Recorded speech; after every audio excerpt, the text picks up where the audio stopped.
Hello Ka-Organic! Good evening! Welcome to my vlog! So before ako magpatuloy, sa mga hindi pa nakasubscribe dyan sa ating YouTube channel, please click like and subscribe na para updated kayo sa next video na i-upload ko. Thank you very much! So, dito tayo ngayon sa ating garden.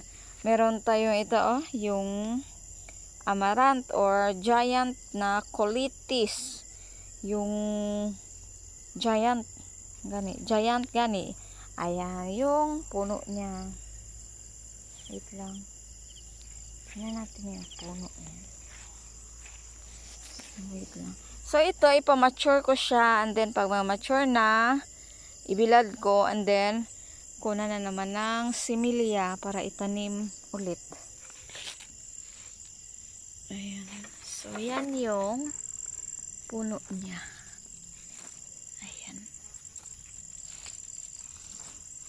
Yun yung puno niya. Ito yung puno niya. Ito. So, matangkad siya masyado. Giant amaranth or colitis. Ayan. Ito yung mga seeds niya. Seeds niya ito. So, young pa. Hindi pa pwede kunin. Ano yan siya,